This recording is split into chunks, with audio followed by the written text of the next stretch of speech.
remarks in between. So I will then start by heading over to Mr. Muchokwa, who's going to read the statement. Thank you.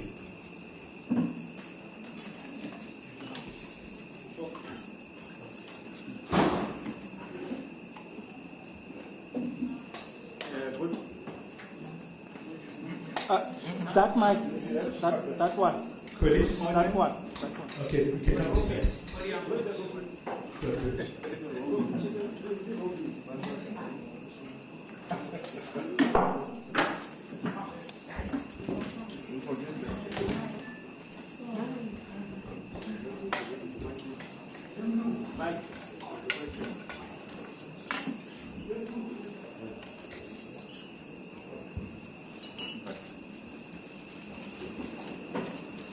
Good morning, South Africans. It is a beautiful day, the sunny. Good morning, members of the media. We have come together or convened this press conference this morning to provide an update on preparations for the first National Convention of the National Dialogue. The first National Convention is taking place in the coming 4 days, on the 15th and 16th August 2025, which is Friday and Saturday, at this very main institution. The first National Convention marks the start of the National Dialogue process. The National Dialogue itself will take the form of public dialogues across the country in communities and sectors over several months. The process will culminate in the second National Convention in the first half of 2026. The first National Convention is intended, among others, to discuss the need for and value of a national dialogue in South Africa today, to outline and agree on the key themes for discussion in the national dialogue, and agree on the approach and modalities for the nationwide public dialogues at sectoral and community level. And finally, to set up a broadly representative steering committee to coordinate the implementation of the national dialogue going forward. For that purpose, the provision has been made for 1,000 delegates during the convention in the next 4 days. To date, 755 individuals have been invited from over 30 sectors and over 200 organizations. Understanding that the initial allocation may not have covered all sectors sufficiently, a further 245 delegate spaces will be allocated to organizations that have asked to participate in the national dialogue. In allocating spaces, efforts have been made to ensure sectoral diversity and representativity. Special weighting for marginalized or historically underrepresented groups and representatives across all sectors of youth, women, and LGBTQI+ individuals. As at yesterday, 557 people from 28 sectors had confirmed their attendance to the National Convention. Other sectors and organizations are coming forward on a daily basis to apply for participation in the first National Convention. In line with Section 83 of the Constitution of the Republic of South Africa, the head of state is the convener of the National Dialogue to enable citizens to have a conversation on the South Africa that we all want. The head of state is the convener of the National Dialogue and has called the first National Convention to kickstart the process. A number of structures work together to support and coordinate this process. There is included the Eminent Persons Group. It is comprised of 31 respected South Africans appointed by the President as the public embodiment of the National Dialogue and to provide advice and guidance. The Eminent Persons Group is co-chaired by Professor Jiniko Maluleke and Mr. Rolf Meyer. an interministerial committee which is chaired by the Deputy President, Paul Mashatile, comprises all relevant government departments to coordinate the government's contribution. A steering committee will be established at the first National Convention. Comprised of various sectors, the steering committee will set the strategic priorities and coordinate the implementation of the national dialogue process going forward. A secretariat housed at NEDLEC is responsible for the day-to-day management of the national dialogue activities and will report to the steering committee. Since April 2025, a preparatory task team has been responsible for preparing for the first national convention. It was established as an interim structure pending the establishment of a broadly inclusive steering committee representing all sectors. It has been comprised of members of the foundations of struggle stalwarts and representatives of the president. On 8 August 2025, the foundations announced their withdrawal from the preparatory task team. Following the withdrawal of the foundations, a convention organizing committee has now been formed, comprising of representatives from civil society, social partners, NEDLEC, UNISA, and the presidency to undertake the outstanding work to organize and run the convention.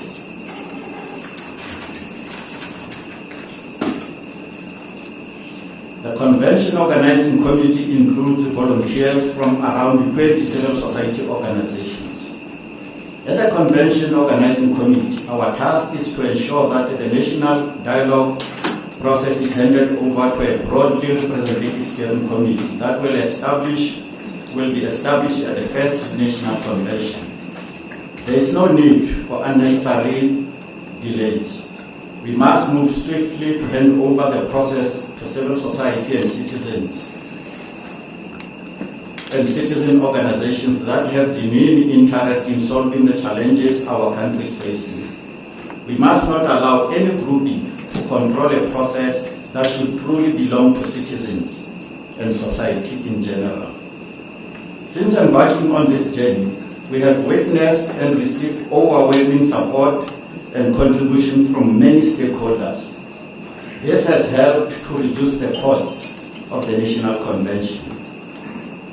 UNISA will be hosting the first National Convention and provided associated goods and services free of charge. Specifically, venues have been secured for the plenary, 2 overflow venues with live streaming, 10 breakaway venues, dining area and web areas. Furthermore, UNISA is providing facilities for an operations center which is currently in action downstairs, that other side, which has been running over the past week. Catering, ushers, AV services, printing of discussion documents, signage, conference bags, notepads, pens, and Wi-Fi are all being provided for freely by the University of South Africa. Donations have also been received for the National Dialogue digital platform. Other goods and services such as venue, screens for public viewing, and rail and road transport are being provided at no cost. Delegates will travel by air from the Western Cape, Eastern Cape, KwaZulu-Natal, and Northern Cape. Buses are being organized with provincial governments for Gauteng, Mpumalanga, Northwest Limpopo, and Free State. Shuttles, Gautrain, and Plaza will be used for local transport. Delegates will be accommodated at 5 hotels around this venue.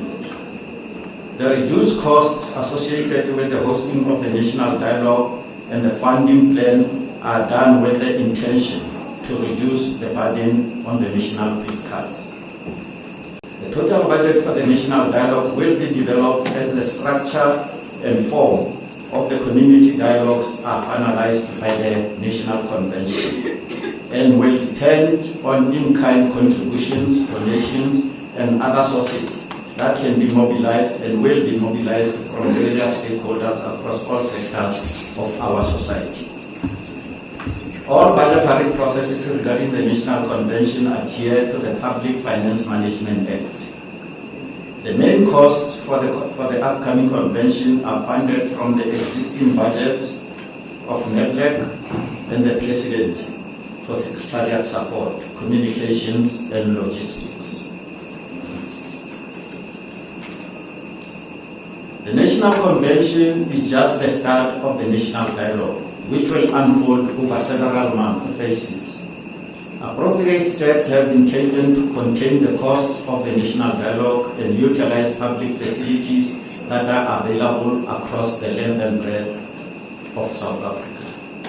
It will be an example of public participation at scale. Every ward in South Africa becomes a space for democratic engagement. It is expected that each of the 4,300 wards will have at least 3 dialogues. These will be small, accessible dialogues in community halls, schools, churches, and open spaces. There will also be thousands of sectoral and theme-based dialogues.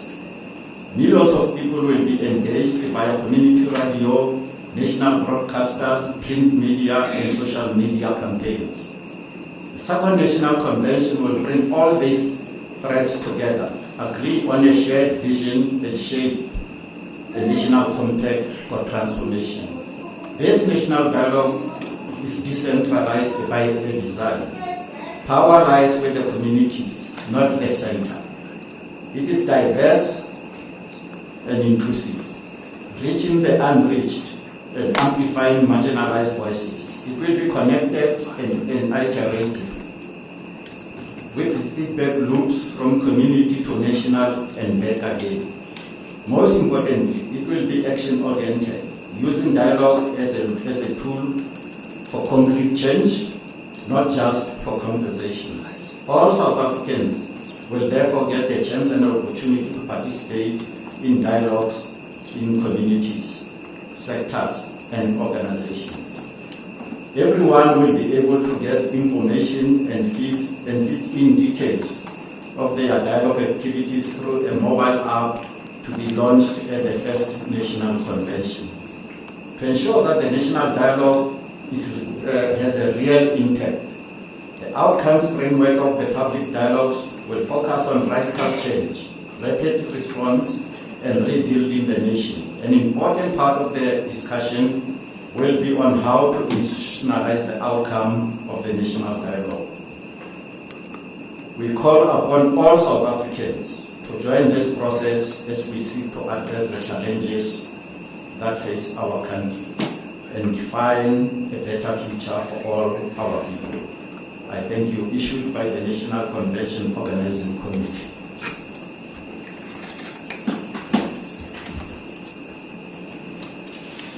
Thank you so much for that, those remarks to those members of the media who just joined us. Of course, that's the statement. We'll take a first round of questions, and when you do that, please do introduce yourself, the media publication that you come from, and then I'll just ask my panelists once again to reintroduce themselves for those members of the media who just arrived.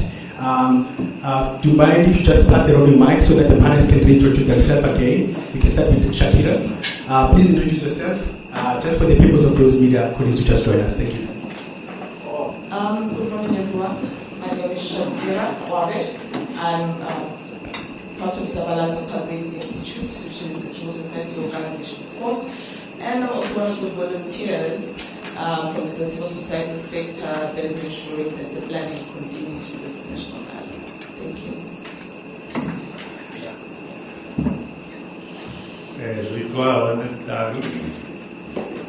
I am and will be the spokesperson for the first convention and first convention only until the convention comes up with a steering committee and other officers to take the dialogue forward.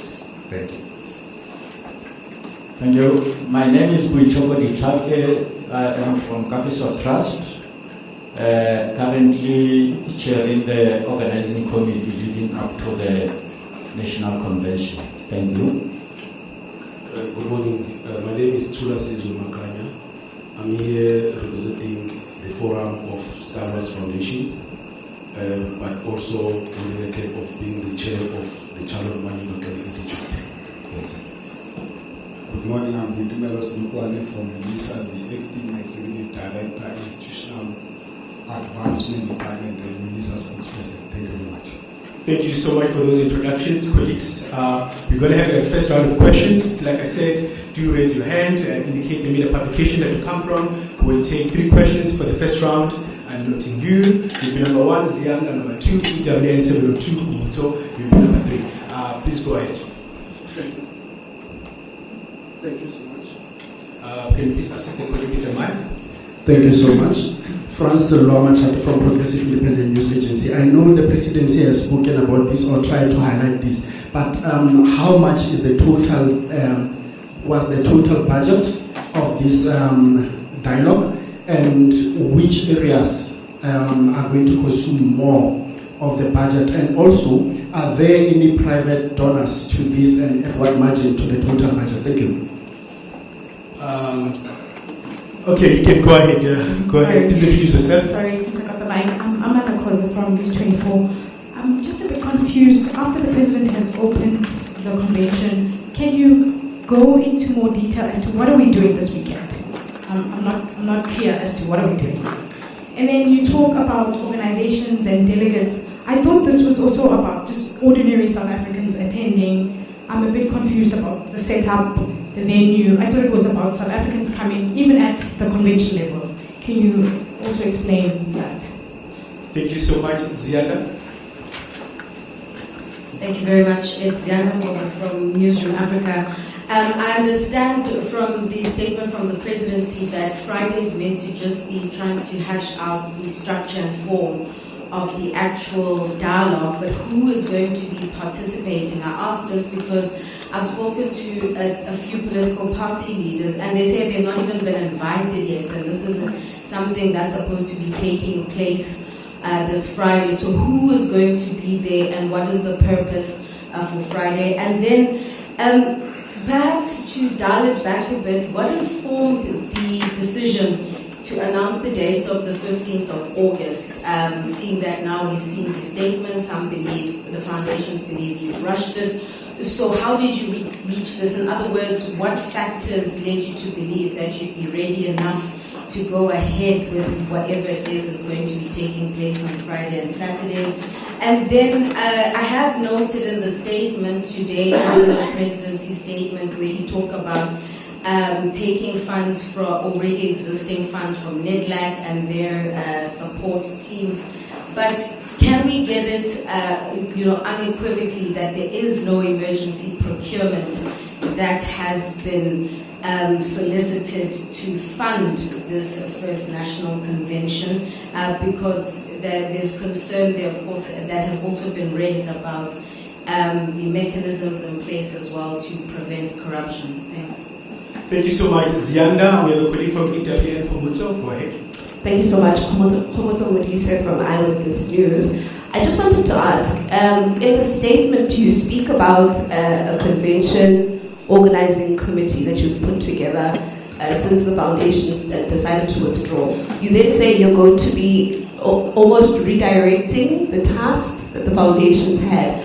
What are those tasks, and how are they going to be allocated to which of the organizations? And I'm asking because there is a sentiment that it's late now, we're a few days away from the convention. So what are the tasks that the foundations have essentially abandoned now that will have to be redirected? And then just to hop on to the question that my colleague asked about the donations. I know that you speak about donations and donations in kind. How much monetarily do we have in terms of the donations? And are you in the position to reveal who the donors are?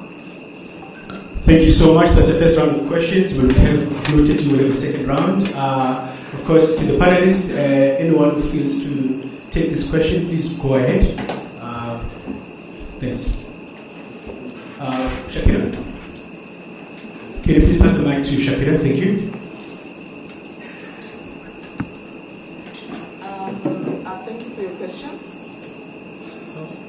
I Sorry. think... We did the sound. Oh, yeah. Okay, we are fixing the sound. Are you fine, Shakira? Okay, we're helping you shortly. 1, 2. Okay, go ahead, Shakira.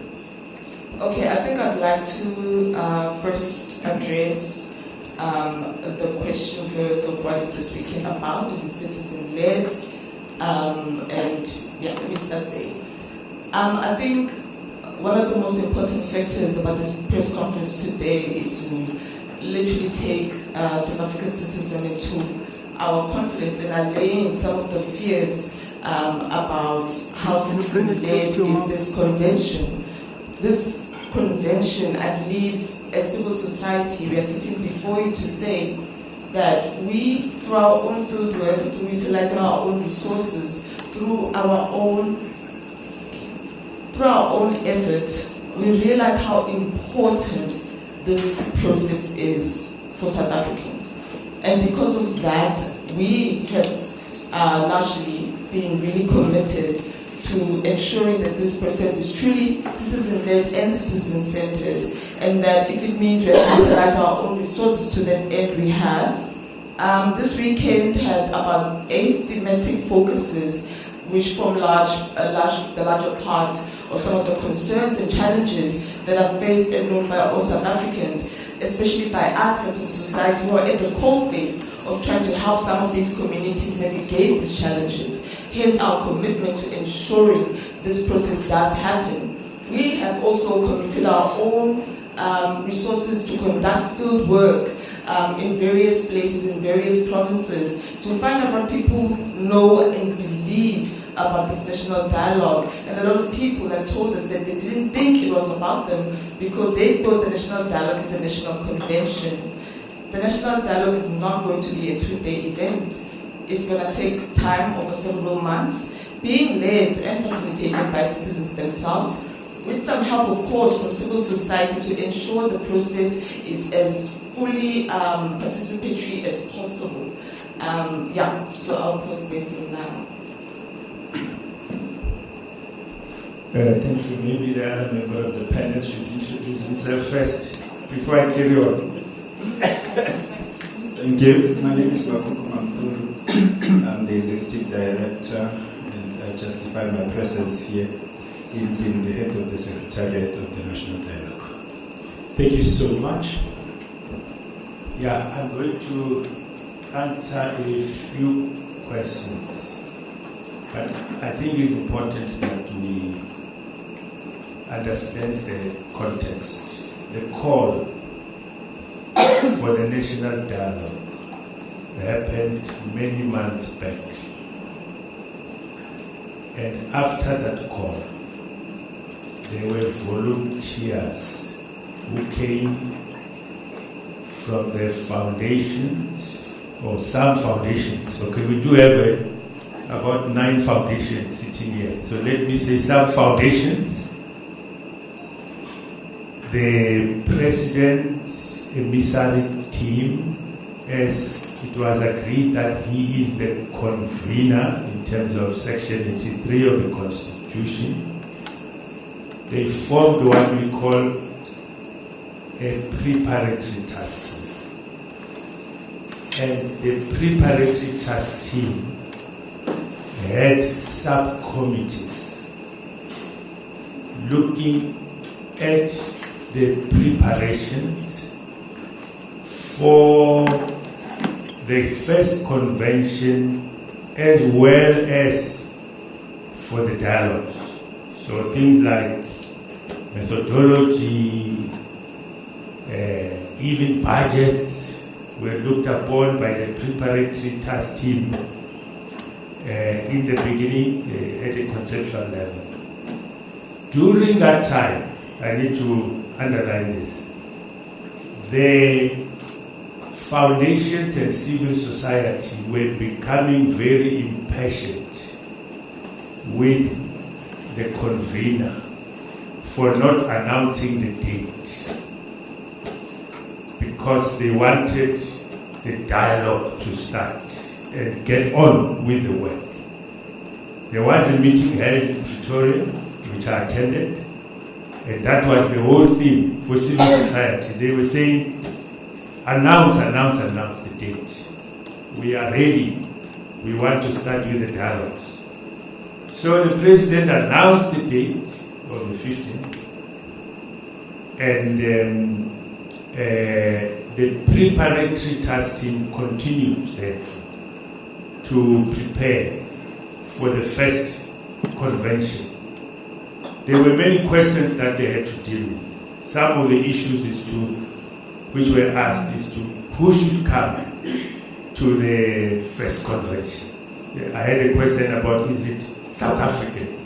Yes, it is South Africans, but not 60 million of them. They can't fit into this venue. It's sectors that those volunteers who constituted the foundations and civil society, in their own wisdom, analyzing South African society in terms of the sectors, agreed that if we were to have an inclusive process, about 31 sectors should be able to be invited, and it includes everyone. It includes political parties, faith-based, youth organizations. It includes everyone. So the idea is that no one should be left behind.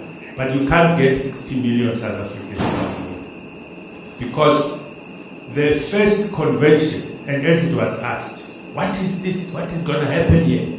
The first convention is it's a kickoff.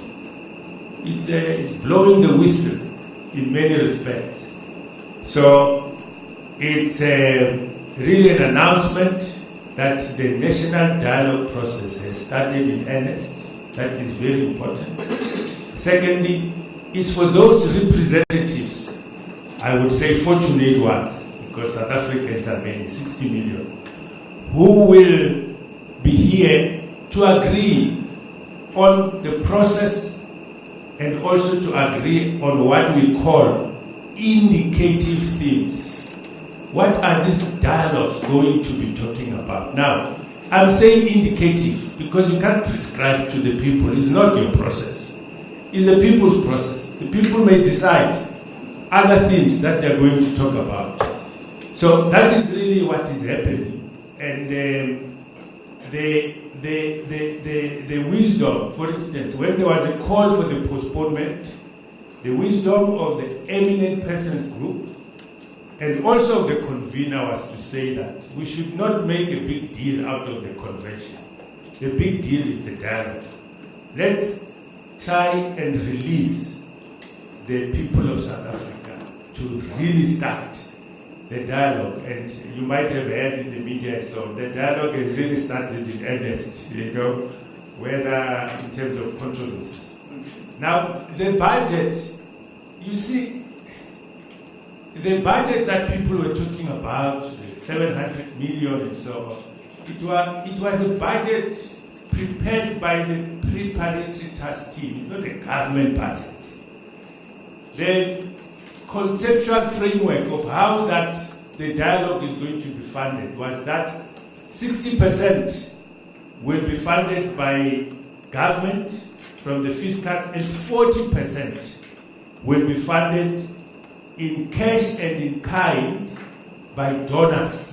So whether it is a business or it is actually the private sector, civil society has already done a lot. Organizations which have got some infrastructure like churches, local government will come to the party with values higher and so on. The question was, what is this budget all about? It's a very important question. The most of the money that has been budgeted for, and it's still a budget, there is no finality because in terms of the government components, Treasury is still discussing with the state. Most of the money is going to fund community dialogues, which are going to happen at wards and sectoral in a way. So it is expected that we're going to have 3 dialogues per ward for the duration. I think it comes to like 18,600 dialogues. That is where the issues are going to be taking place. That's where ordinary people are going to be discussed about the South Africa they want, the vision of the South Africa they want. So that's where all the budget comes from. This is where, and it is still expected that entities are going to be approached, mobilized by the steering committee, by the EPGs as well, to solicit funding coming not only from the fiscus, because this is a people's project. It's not something that is really a government project. And I think I've tackled the issue of what are we doing this weekend. The political parties have been invited, all of them. We do know that so far 2 have declined. You might have seen in the news. As far as we know, from the organizing committee, we have invited all the political parties. I think the wisdom of the foundations and the preparatory task team was that we should focus more on political parties who are operating at a national level, because political parties are so many, in fact. And their delegations are not a lot. They are the minority in terms of the overall convention, for instance, because the idea was that they should not dominate. It should not be a political debate that comes up. It's the people's debate, the people's conversation. The guarantee that there is no emergency funding in terms of this budget, let me cover that one as well. It's the spokesperson for the presidency and other government spokespersons have reiterated that matter again and again and again. And the same questions are being asked, same guarantees and so on. And they have said that there is no money which is going to flout the PFMA. No money. Government has given those guarantees. And I think we should be able to take their commitment in good faith. Donations, who else has given donations? Transparency. The biggest donation so far even though it's in kind, is UNISA.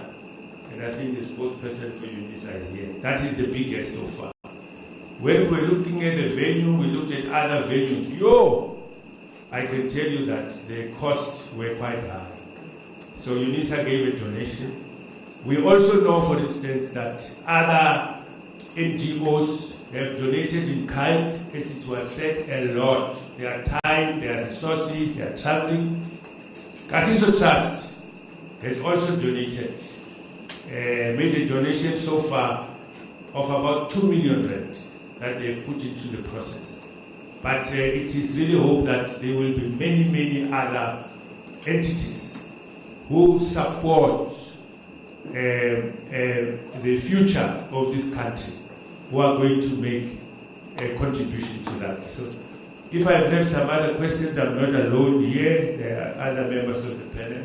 Is there any question you want to take? Let me just re-emphasize some few issues. I think we must emphasize that the major cost of this convention is going to be community level dialogues. If you think about the 4,000 plus of the ward level dialogues across all 4,300 wards, and each will have 3 dialogues. We understand the process, and remember these things will be presented to the convention as it starts, with a very full detail of what has happened, so that there is also a seamless and clear handover to the newly established steering committee, which will be responsible for the process going forward. You'll have dialogues at the sectoral level, but those are structured processes.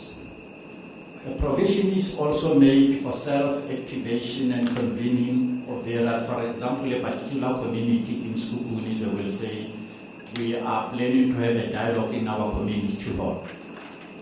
The responsibility of the process is to make sure that they connect with those self-convening activities of communities so that they can be formally recorded to constitute part of the compact which will emerge at the end of the process. Therefore, the critical process will be to ensure that the infrastructure put in place to facilitate community-level dialogues, both structured and unstructured in terms of self-convening, are indeed captured in the process. So you can imagine the magnitude of that, even in terms of the cost factoring. For me, and I think that cost factor cannot be measured in terms of monetary funds, and especially given the commitment for a number of contributions, venues at the local level from the churches and variety of other institutions. That will be the most significant component of this national dialogue as we go forward. Most of the issues President Zoe has addressed, but I want to address one particular issue also which was raised. Which activities were redirected from the foundations? There are no activities which were redirected. We actually accelerated some of the things which were generally slowed down. And one of the principles that we think informed us to continue with this process is that the more is debated in the boardrooms, it loses essence. It must be liberated to ordinary South Africans to own and drive the process. With the wisdom of that decision, we believe it remains the most significant decision. If there are limitations and imperfections, let South Africans determine that and correct them. We cannot correct them in the boardrooms. I was chairing the Social Mobilization Subcommittee during the preparatory task team. And I can assure you that a whole lot of, like many other task teams, it does not mean that the departure of the foundations meant everybody who was involved in the preparatory processes left. They are remaining not to redirect, but to accelerate the preparedness to the convention as it takes place over the next 3-4 days. And I think that acceleration will speak for itself on Friday when we convene South Africans in this meeting. For me, that is the most significant part. Other debates, I think we can go on with them perpetually. The most important thing is that South Africans must take over the process, refine it, determine, perfect it, starting with the convention going forward. Thank you so much for that. That was the first round of questions. Of course, the panel is going to have the second round of questions to members of the media. I'll ask my colleague with the roving mic. We're going to start with Power FM, and then you'll be number 2, right? And then Chris Hollow will be number 2. We'll go to Busi at the SABC in Tlanta, and then of course go to ENCA, and then we'll come back to you. That will be our last round of questions. So I'm going to start with you. Of course, I have noted you from Newsnote. Please go ahead, Power FM. Thank you very much. Good morning. Of course, Nancy Shazi, Power FM News. I just have 2 questions. My first question is to Boitumelo from UNISA. A lot has been said about the attendance. Of course, the Chancellor of UNISA is former President Thabo Mbeki. I know his foundation pulled out from the preparatory task team, but will he be in attendance for the national dialogue? We are on his institutions. He has called for a national dialogue, so will the former President Thabo Mbeki be there? Yes, just as my first question. And my second question is to the organizing committee. The outcomes and resolutions of this national dialogue, as far as I understand, are not binding. So how do we ensure that this national dialogue does not become a glorified imbizo or a glorified talk shop? How will you guys hold governments accountable? And I don't know if you're able to reveal, but what are some of the themes that we're going to be discussing in this national dialogue? Now, on the 6th of July, KZN Provincial KZN Police Provincial Commissioner Ntantla Mkhwanazi already kickstarted the dialogue. Operation Dudula with access to public health care has already kickstarted the dialogue. Unfortunately, a minister in cabinet has already kicked off another dialogue when it comes to racial issues. So what are some of the themes for the national dialogue? Thank you very much. Thank you so much. You're taking us forward. What are the themes? I like that. Here's another colleague there. Please go ahead, introduce yourself, the publication you come from. Go ahead. Just to add on, he's asked part of the question that I wanted to understand, what is the legal standing of this steering committee and the recommendations for them to be implemented, or what's going to happen? Are they going to form part of the government policy? Can you just get clarification on that? And in terms of the program, why is it so protracted? As he said, we already know what the issues are. Why do we have so many dialogues about a dialogue when the issues are already there? People protest every day. We know what South Africans want to see changes in the country. Thank you. Thank you so much. We're going to go to the SABC. Please pass the mic to SABC from the SABC. Go ahead, SABC. Thank you, Lucy from the SABC. It's a follow-up to what Dimakato has basically asked about the standing. Can you hear me? Yes, you can. Go ahead. Okay, so for instance, I'm just wondering, in the context of what it is that you're doing, where does, for instance, Parliament come in? Parliament is the representative, are supposed to be the representatives of the people. We're talking about people getting representation, how everybody cannot be here. But for all intents and purposes, we actually have a structure in the form of Parliament that represents the people of South Africa.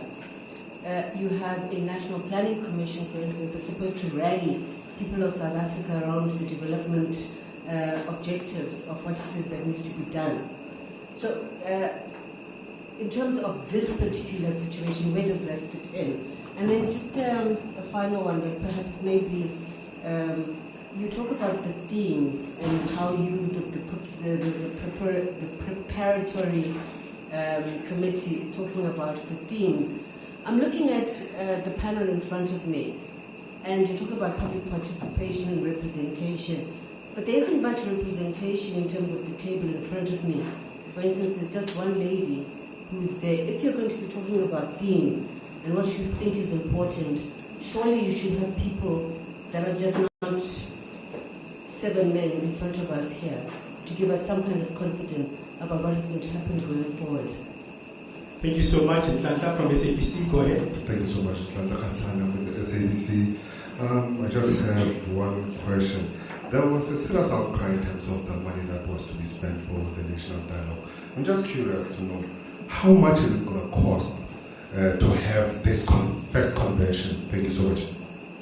Thank you so much. All right, thank you. My name is Muluko Mlodo. I have from ENC. I have 3 quick questions. How much of a blow did the departure of the legacy foundations inflict on this preparatory process in terms of the contributions that they were making or that you had anticipated? In terms of the discussion documents that I understand you already have in place, because one of the complaints raised by the legacy foundations was that this seems to be a government-driven process and they're unhappy with that. Who drafted these discussion documents? Was it not prudent, perhaps, for you to allow this convention that would be attended by all these many people coming from various sectors of society to come and help you draft those? It appears as if you are driving it because you are setting the tone. But then, on the issue of whatever recommendations of this process at the end of the 3 or 4 months process, as my colleagues have been harping on that point of the fact that these recommendations are not necessarily binding on the president. Can you really confirm if indeed the president ultimately, as the convener-in-chief of this, can simply look at whatever product in the end and say, I don't take any of this? And what would have been the purpose? Thank you so much. Go ahead. Francis Lwamachati from Pina News again. I think I must declare I'm not a mathematician, but we've got about 4,468 wards in the country. And as per the preparatory team's 700 million budget, if I calculate, it gives me about per three dialogues per ward. It gives me about 2.1 million per each dialogue in a ward. Am I correct to that calculation? Thank you. Thank you so much. While we are at that, of course, we have colleagues online. Good. Yusuf, go ahead. Yeah, my name is Howard Omawolebo from UFM and Newsload. Just to amplify some of the questions by my colleagues, are you not alarmed by the withdrawal of these several foundations that society, they are regarded generally as credible? That coupled with the fact that the second, third, and fourth largest political parties in this country, which one of them is of course also in government, have rejected this process. Are you not alarmed by that fact? And also with the outcry of society to say, but how do you want to spend 700 million on a conversation when we have just had elections, which leads me to my second question. We have a regular review of the constitution driven by Parliament. I believe it's underway currently as we speak here. Is this not a replacement of those democratic processes? Because we also just came out of an election. Is this not, and this suggestion of a dialogue comes from people who are in government, who have had a majority, and during the majority they've never suggested a dialogue. The dialogue comes now that we have this electoral stalemate. And in responding to that, also just indicate as to whether you are not worried as esteemed persons in society, whether your credibility would not suffer along the way, as I head to my last question about the money and your credibility. Have you incurred any costs at this stage we are now? I can see that there's water provided, there's a sound system. Have we already incurred and this cost question is very important because we buried Nelson Mandela. We're all very emotional, the father of our democracy. And you know that to this day, authorities are still seized with trying to make people account for the cost of that process. Are you not concerned that your own credibility may just suffer as a result of this 700 million rand process? Thank you. Thank you so much for those questions. We have a question online. Of course, the question online is from one of the colleagues there. Basically, I wanted to know, are we going to invite the Operation Tudula, the Human Rights Commission? So if you can then clarify that, that's the question online. Anyone want to take that? Please, pass the mic.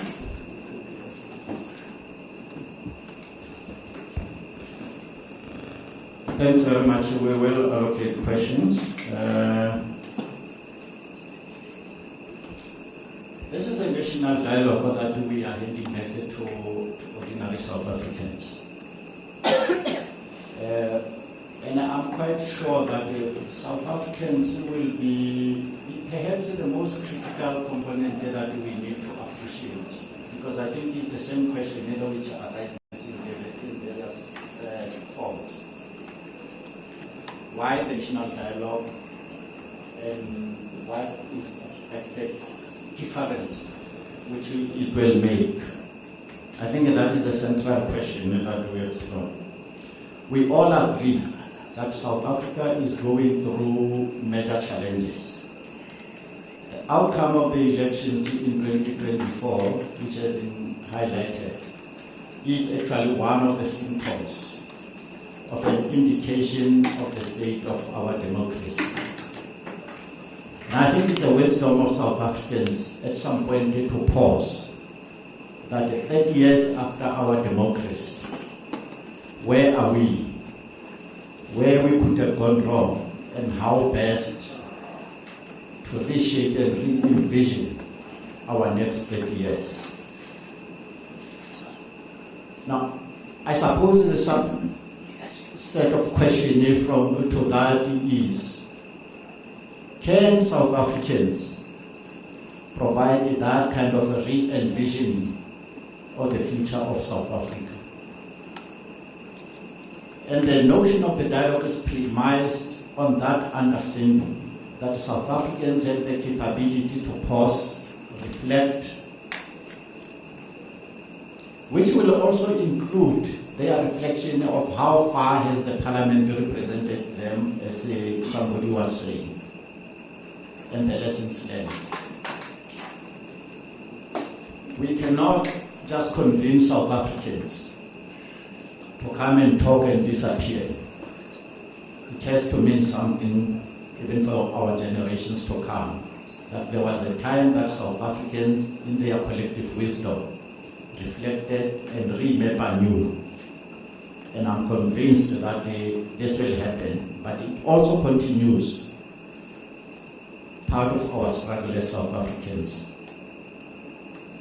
If we South Africans come out of this dialogue and believe that certain things have to change and change fundamentally, and I think as South Africans we'll have to make that happen.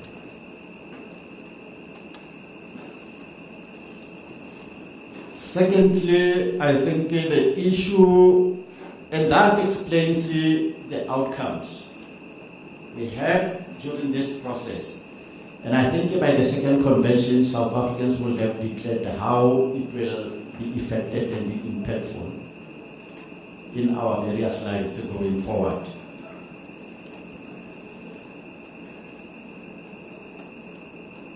The second issue, colleagues will take other issues. Indeed, the Parliament will be represented in this process through the Speaker and the Deputy Speaker and both the ACOP. And as we know, the configuration of Parliament is largely also made up of the political parties which crossed the line and are represented in Parliament. And the conglomeration of that is represented in this dialogue. And it was indicated earlier, they have been invited. And I'm sure that they will be here. And the process of engaging with the national, because what we are not looking at is the rehashing of the national plan as we have it today. But it's to revisit South Africans' wisdom to say what needs to happen differently. Because where we are quite aware that something fundamentally needs to change going forward.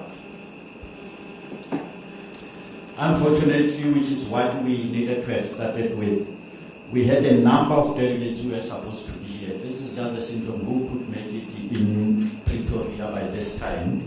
In terms of representation, the youth, women, I think it's big in this organizing committee, which lifespan is ending in 3-4 days. But we can assure and we will share that list of all of them.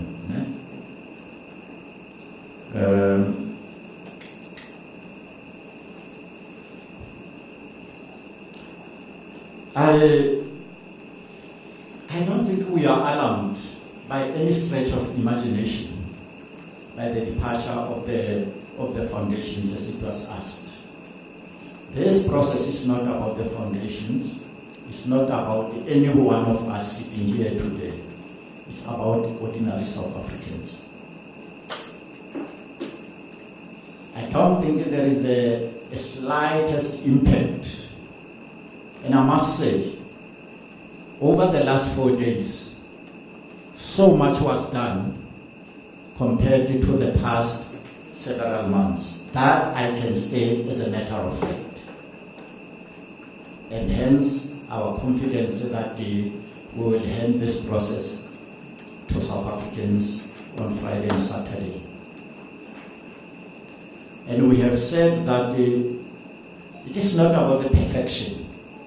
It's about creating a basic framework in which will be handed over to South Africans to drive the process going forward. And that will happen.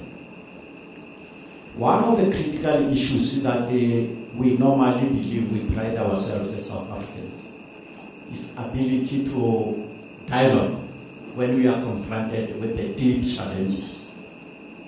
But also the composite of the past few days leading to the departure of the foundations is precisely the question that even in that historic moment of South Africans, something still needs to be reinforced in our ability to talk to each other and find the solutions when the nation so needed them. In a nutshell, there's no impact, and there will be no impact. I think the organized civil society who came on board so strongly have demonstrated that South Africans can rise when the need arises, and they have done that in the totality of the composite of civil society organizations who came and have worked 24/7 to make sure that we have a convention tomorrow. Finally, this is a citizen-led process, and we will witness it when the steering committee is established over this coming weekend. Our ability as citizens and as organizations of civil society across the board, labor, business, civil society, faith-based and so on, to assist and mobilize communities to own up to this process, it is going to make a difference. But it must be citizen-led process. And it can only do that if the citizens' leadership drives the process, even on behalf of South Africans and those whom they represent. And that is why the 30-odd sectors will confirm and close off that kind of a debate, that it is indeed citizen-led.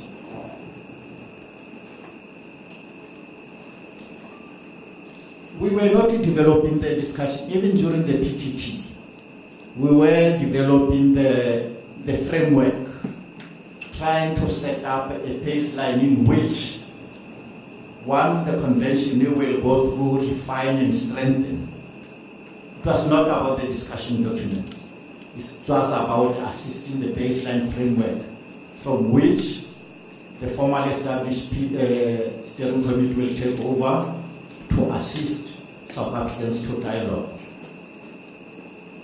Unless I missed something elsewhere, there was never an intention to develop discussion documents. It's a framework which will be discussed over the weekend, adopted if adopted. Some of them will be refined as we go along with the consultations at community level. Because the nature of the project as we have, you are not going to be able to have a blueprint, but you must have a baseline framework that can be adapted along the way. And I think somebody will ask on the what level cost. I'm not sure how we arrived at 2.1 million. I can't even conceptualize it in my mind. But let's try others to respond. And I think the ED will also. You want to start, ED? Just one point, which we must bear, and it keeps on coming. That is not a blow that the foundations have withdrawn. Now, let me just read to you an extract from the foundation statement so that we understand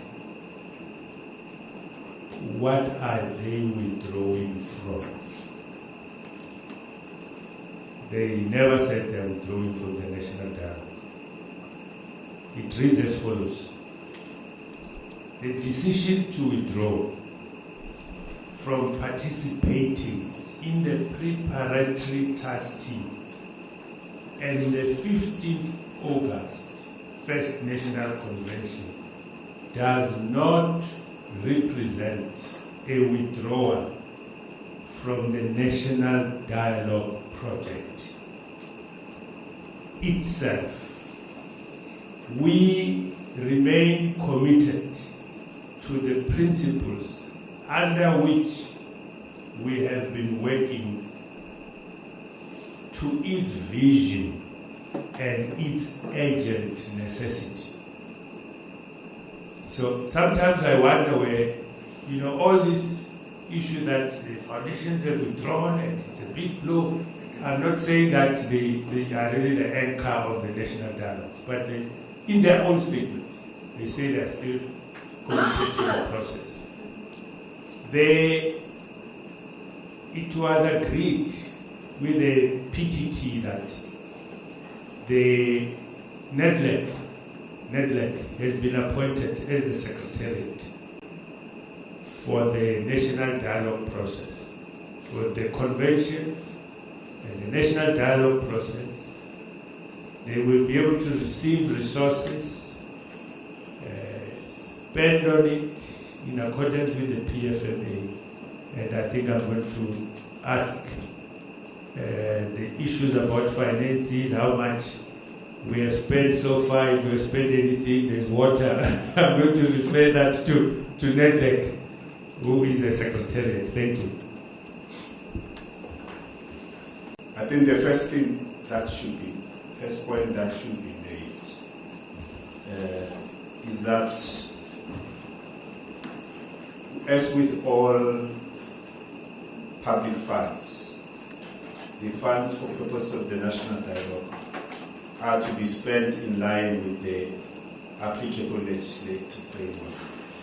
And I think even in their statement, the foundations referred to the Public Finance Management Act and related legislation, whether it is for the procurement of goods and services and all of those. So, I mean, what we can say is that we have systems in place as NEDLEC to make sure that all costs associated with any project we are involved with are accounted for. I think we can take that as a granted, as South Africans, as the media. But over and above that, and mindful of the examples that have been cited where things have gone wrong. I came a bit late, so I don't know if anyone mentioned COVID, but I had the Nelson Mandela Federal and so much else, and such is the nature of special projects. And I don't want to suggest that NEDLEC walks where angels fear to tread. But NEDLEC has managed big projects. In fact, with respect to the projects around COVID, members of the media in South Africans may be aware of the Solidarity Fund. Billions of rands were raised, some of which were raised from the private sector.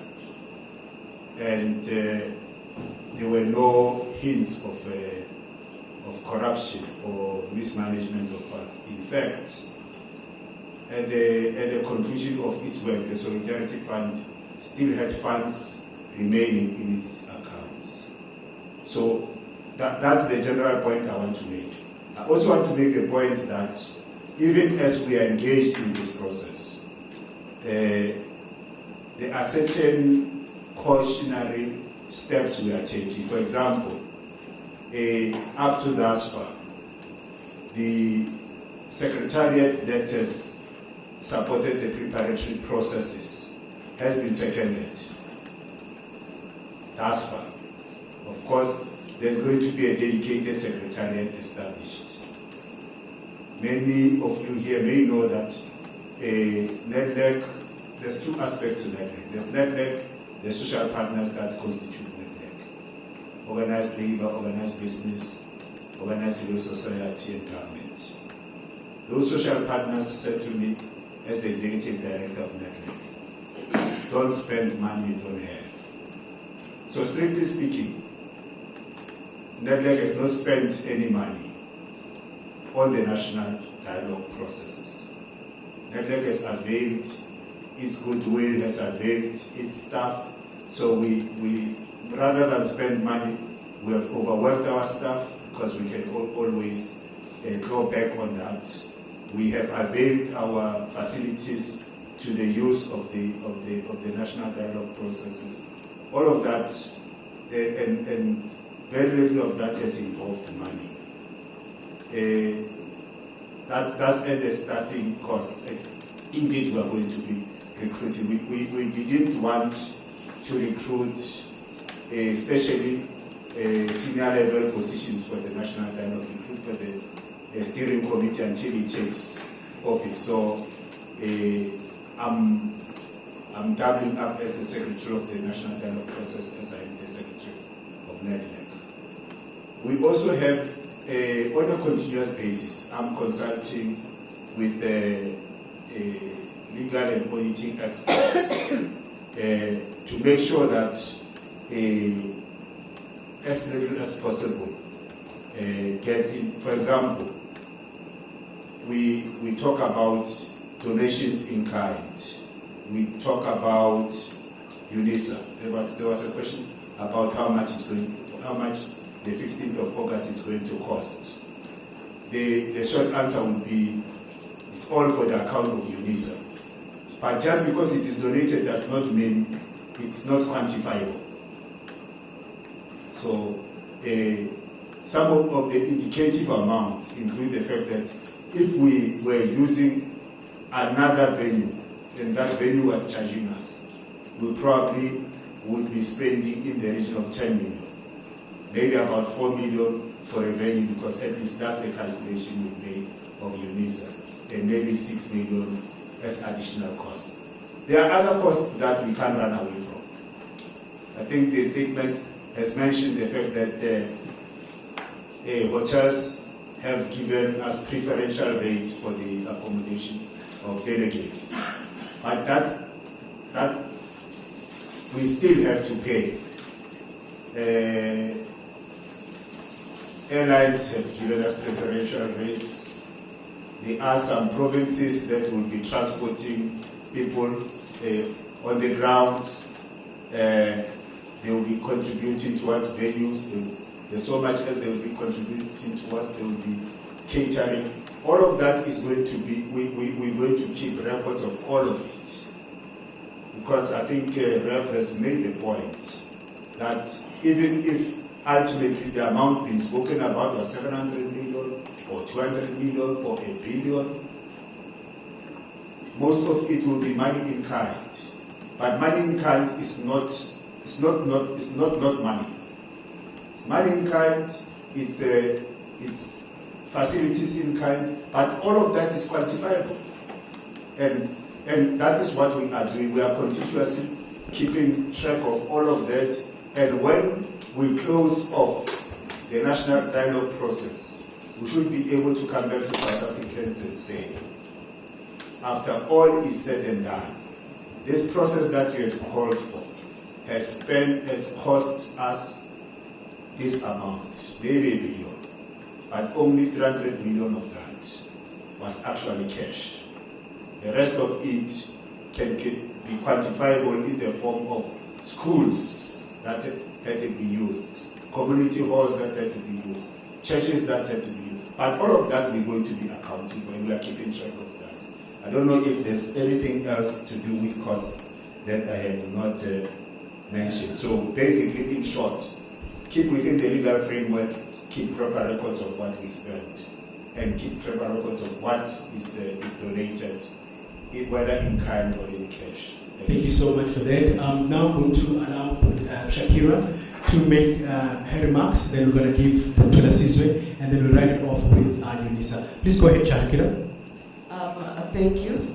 To the question about me being the only woman sitting on this panel, really love to refute that claim. Another team member who's also female, well, she was in the room, I think she quickly stepped out. Her name is Mandisa. She'll probably come back just now. So I'm not the only woman. Definitely, it's not only me, myself and Mandisa. To the question of how are we planning to ensure this is not another talk shop? I don't think it should be only these people sitting here dealing with the question. That question can also be addressed by citizens through the dialogues. They can suggest possible mechanisms to be put in place to ensure that there's some form of accountability when the social compact finally is put together for the next national convention. But besides that, the other question concerning that South Africans are also highly aware of the issues, that is absolutely correct. And that's why as civil society we have seen the importance of having this national dialogue. A lot of ordinary citizens in this country have never really participated in any form of public participatory process, and are truly excited at the prospect of being able to have their own insights be taken seriously and at such a high level. And I don't think we should be denying people that right to inform the future of this country, nor deny them the right to put their own accountability mechanisms for the end product, which is supposed to be the social compact. If ordinary South Africans believe that the social compact should then maybe be turned into policy, it's something that the people who receive the final social compact should seriously consider. As for Thabo Mbeki's attendance, I believe the former president is more than available to directly answer that question himself. We cannot do that. We don't know him. I don't know him personally. Yeah, I think I'll stop there. Thank you so much, Shakira. We're going to head over to Tulasizwe, and then we wrap it up nicely with UNISA, who's hosting us for this convention. Tulasizwe, greetings once again. Our here representing Star Wars Foundations, which foundations of former leaders, those who are passed on, and those who are still alive. Just to name a few. Charles Manyamaka Institute, Dumanogwe Foundation, Moses Kotane Foundation, Sol Sane Foundation, Roni Morpa Foundation, and many others. We're still receiving calls of other Star Wars Foundation who want to participate. We're here not to replace any foundation. We're here to add value and be active participants in this process, heeding the current call of national dialogues. And as our colleagues have mentioned earlier on, that this is going to be citizen-led. Even us as foundation, we're going to play a role, but also we're going to get more from the people on the ground. So this should be a truly people's-led conversation. So the other thing that maybe is a challenge, the glaring challenge that we're facing as a country, which is unemployment, poverty, and many others, GBV and many others. But how do we then create lasting solutions to fight those challenges? We think that this platform that has been created is the right platform for us as South Africans to start a new path and create lasting solutions. So we encourage more people, more foundations to participate in this process so that we can be able to create lasting solutions. Thanks. Thank you so much, Prof. You're hosting us on the convention. UNISA, go ahead. Thank you very much. Maybe just to answer a quick question, which I will answer differently, in as far as whether the Vice Chancellor, the Chancellor of UNISA is expected to attend or not. The question will not arise if we move from the premise of our role as UNISA. And our role is very simple. First is to host, we provide facilities, a venue for plenary, which is at Matthew, which is 1,000 capacity seater, and the Senate Hall, which is around 250 for overflow. But we've got a couple of those that will be sharing for breakaway rooms. So it is more or less what we'll be providing as an institution. And what happens then is that if that is the role understood to be played by UNISA, the question does not arise whether we expect or not the Chancellor will attend, because we play a role of as a partner but to support rather than to be actively involved. But the second one will be, because other people will ask, but why is UNISA involved? Even bigger than that, why is UNISA spending its resources, sharing its resources in ensuring that the dialogue or the convention is happening? And perhaps it's better if I answer this from the founding documents of Higher Education Act, specifically answering by deducting from the preamble of the Higher Education Act. And I'm deducting, I'm not answering as in a fashion that I will do if I had to engage elsewhere. One of the mandates is that higher education needs to respond to the needs of the Republic and of the community served by the institution. And maybe the last one, to promote the values which underlie an open and democratic society based on human dignity, equality, and freedom. So that's when we are entering as UNISA. And we are funded by the state in ensuring that we execute this particular mandate. Thank you very much. Thank you so much, Prof. It's clear, members of the media, the train is moving, and of course we'll be having that convention this coming Friday. Quick update to the members of the media: accreditation will be collected on the 14th. We'll issue that advisory. Members of the persons group will be available for media interviews, and of course the spokesperson as well, and Mr. Choko, will remain for media interviews. And then also, I think in between is just to simply say to all members of the media, South Africans, you've heard it, and of course the dialogue is going ahead in the conversation and convention. Thank you so much for joining us, and those who remain to do interviews, feel free to join us next.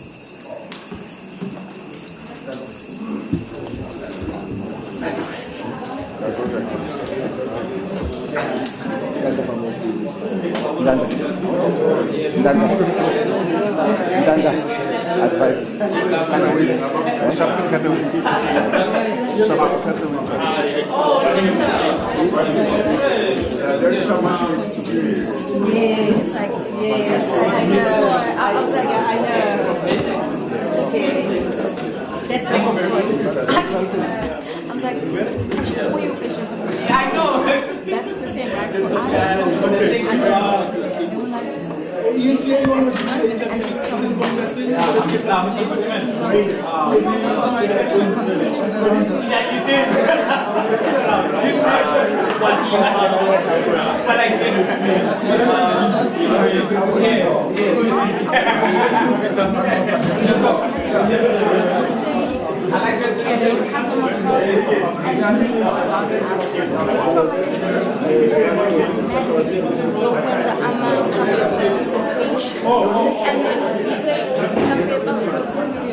And then you say,